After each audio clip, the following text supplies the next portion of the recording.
There is finally some good news coming from the aviation sector, which was desperately looking for relief measures to overcome the financial crisis in the wake of the coronavirus pandemic. Jet Airways is planning to resume its services by the first quarter of 2022.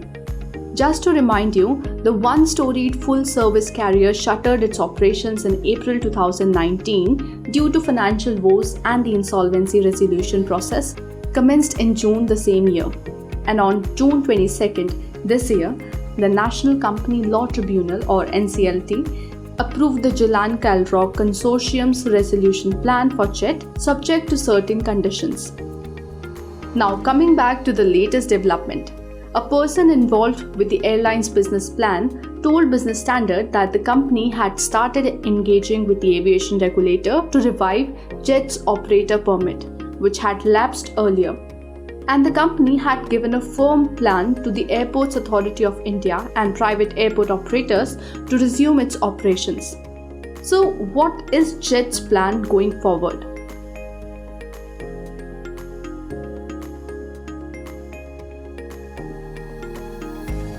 Now, to achieve the target to launch operations on time, there have been 3 major appointments by Jet.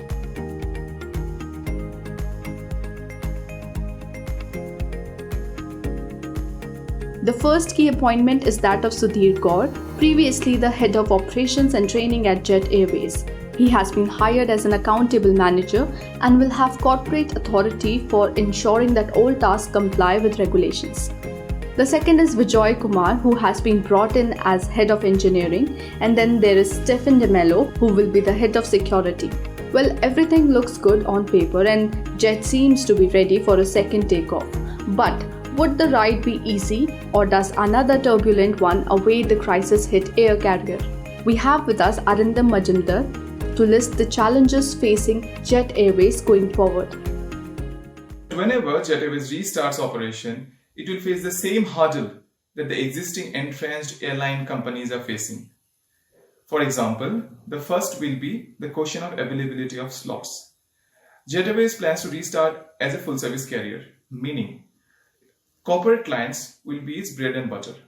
So a corporate client is the line of a senior executive of a company who, for say, travels early morning from Bombay to Delhi for a meeting and intends to go back to Mumbai in the evening.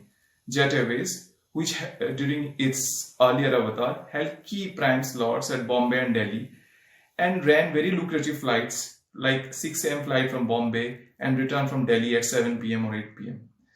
The NCLT bench of Bombay did not assure the new management Jet Airways of getting historical rights over those slots, meaning they have to lobby hard.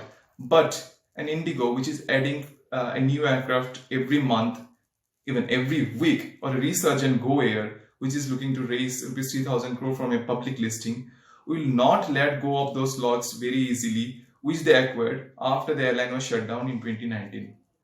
Second is the question of the funding. As we know, it's a very, very tough time for the aviation sector. Even market leader Indigo is losing rupees 30 crore daily, as they announced during the June quarter results. As and when a new player starts operations, it has to stabilize its network, stabilize its crew, stabilize its manpower at every station, and before that, it will be bleeding cash heavily. That is a gestation period. That will be a gestation period for up to almost 1 year. The new owners have to keep in mind that before the operations is stabilized, they will have to pump in and money heavily and regularly, like we saw the conglomerate Tata Group did in Vistara and AirAsia.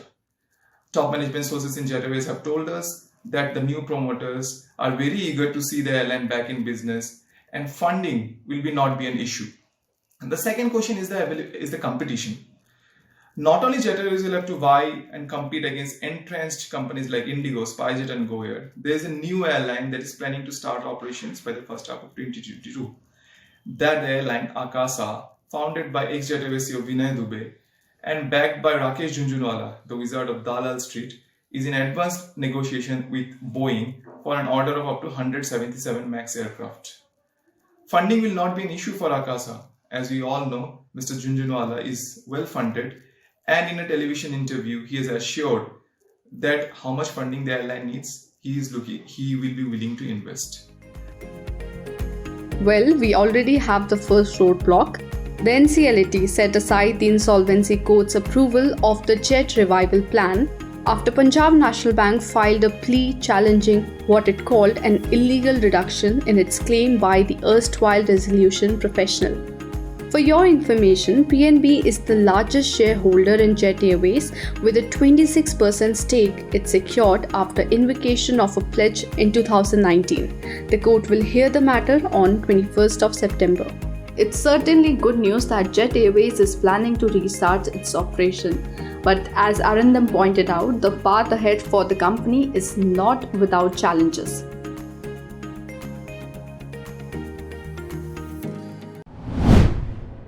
If you like this video, share it and subscribe to Business Standard. For more news, views and insights, log on to www.business-standard.com. Do also follow us on YouTube, Twitter, Facebook, Instagram, Telegram and LinkedIn.